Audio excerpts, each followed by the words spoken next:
Hi friend, कैसे हैं आप लोग। उम्मीद है सभी बहुत ही अच्छे होंगे। मित्रों, आज के इस वीडियो सेशन में हम लोग जॉब से रूबरू होंगे और जॉब अपडेट्स को देखेंगे। हाल ही में एम्स के द्वारा बहुत सारी एडवर्टाइजमेंट को निकाला जा रहा है। इसी क्रम में एम्स रायबरेली के द्वारा भी नया एडवर्टाइजमेंट निकाला गया है, जिसमें hospital attendant, lower divisional clerk, mortuary attendant, store keeper cum clerk, upper divisional clerk, stenographer, pharmacist, educative assistant के पद का विज्ञापन निकाला गया है, जिसकी सभी तथ्यों के बारे में हम लोग आज के इस वीडियो के सेशन में देखेंगे कि इसके लिए एज क्राइटेरिया क्या है, इसमें सीटों की संख्या कितनी है, इसके लिए फ़ीस कितना देना होगा, साथ ही साथ जो है इसके लिए अप्लाई करने का अंत तिथि क्या है, उन सभी तथ्यों को देखेंगे। जैसा कि आपके स्क्रीन पर भी दिख रहा होगा। तो मित्रों, स्वागत है आपका नॉलेज ट्रैक 24 के इस ऑनलाइन मंच पे। यदि आप पहली बार आए हैं तो नॉलेज ट्रैक 24 के इस चैनल को सब्सक्राइब करना ना भूलें, ताकि आप तक नोटिफिकेशन के माध्यम से जो भी वीडियो या फिर ज्ञान की तथ्य लोड की जाए वो पहुंच सके। तो चलिए आइए अब थोड़ा सा इस पर चर्चा कर लेते हैं। जैसा कि आपकी सुविधा के लिए हमने शॉर्ट रूप में ही लिख दिया है, ताकि देर ना करते हुए आप इसे तुरंत समझ पाएँ कि इसमें कौन से पद और उसके लिए क्या शैक्षणिक योग्यता रखी गई है। तो इसमें सबसे पहला पद जो है वो हॉस्पिटल अटेंडेंट का है। जैसा कि स्क्रीन पर दिख रहा होगा। आयु सीमा की बात करें तो 18 से लेकर के 30 वर्ष तक इसके लिए आयु है। क्लर्क के लिए भी 18 से लेकर के 30 वर्ष तक की आयु सीमा है, चाहे वो लोअर क्लर्क हो या फिर अपर क्लर्क हो।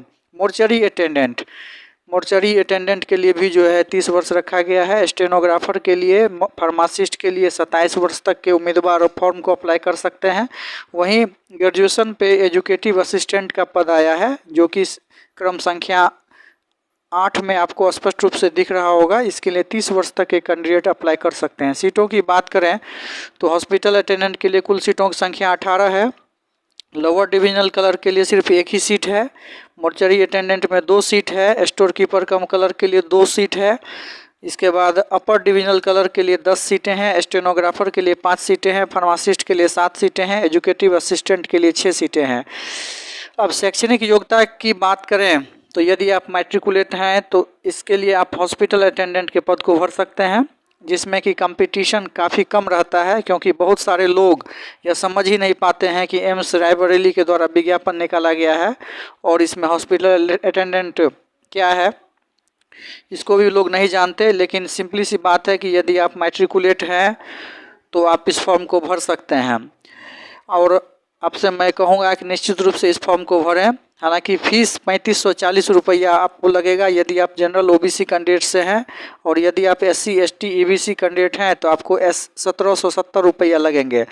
मित्रों, फ़ी काफ़ी अत्यधिक है और इसी फ़ी मैक्सिमम होने के कारण बहुत सारे मेधावी छात्र एम्स के द्वारा निकाली गई वैकेंसी को नहीं भर सकते हैं। लेकिन कंपटीशन का ज़माना में आपको इन तथ्यों को नहीं सोचना है। आप कहीं से भी पैसों की व्यवस्था करके इस विज्ञापन को ज़रूर भरें, क्योंकि इस विज्ञापन में बहुत ही कम कंपटीशन होने की संभावना है।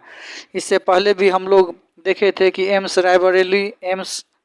एम्स पटना, इसके बाद एम्स रायपुर के द्वारा हॉस्पिटल अटेंडेंट का विज्ञापन निकाला गया था, जिसमें कि बहुत सारे कम लोग फी अत्यधिक होने के कारण अप्लाई किए थे। लेकिन जो भी स्टूडेंट अप्लाई किए हैं और वे पढ़ने में अच्छे हैं, काफ़ी दिनों से GK GS की तैयारी कर रहे हैं, तो उनका एग्ज़ाम बहुत ही अच्छा गया है और उनका ज़रूर सिलेक्शन होगा।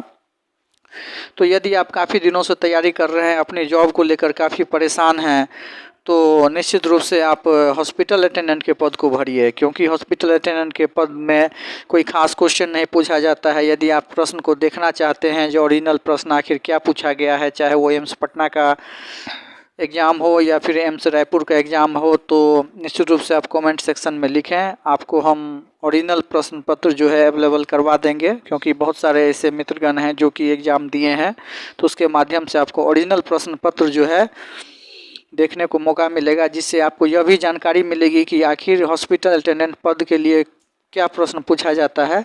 इसके बाद इंटर स्तर की बात करें तो यदि आप इंटर पास हैं और स्टेनोग्राफी का कोर्स किए हैं तो स्टेनोग्राफर आपके लिए एक अच्छा ऑप्शन हो सकता है। इसके लिए सीटों की कुल संख्या जो है वो 4 है, सॉरी 5 है, जिसमें 4 ओबीसी 4 जनरल का है और 1 ओबीसी का है। अगर आप टेक्निकल कोर्स किए हुए हैं तो फार्मासिस्ट भी आपके लिए एक अच्छा मौका है, जिसमें सीटों की कुल संख्या 5 है, ओबीसी के लिए 1 है, एससी के लिए 1 है, कुल 7 सीटें हैं। यह भी लेवल 5 का पोस्ट है, अच्छी सैलरी आपको मिल सकती है। और यदि आप ग्रेजुएट हैं, सिंपल ग्रेजुएट हैं, किसी भी विषय से आप ग्रेजुएशन किए हुए हैं, तो आपके लिए एजुकेटिव असिस्टेंट का एक अच्छा मौका है। एजुकेटिव असिस्टेंट के पद को आप भर सकते हैं, जिसका कि ग्रेड पे 4200 है, लेवल 6 का यह पद है। तो चलिए, इसी के साथ जॉब इन्फॉर्मेशन का यह वीडियो समाप्त हुआ। फिर मिलेंगे नए जॉब अपडेट्स के साथ, तब तक के लिए धन्यवाद।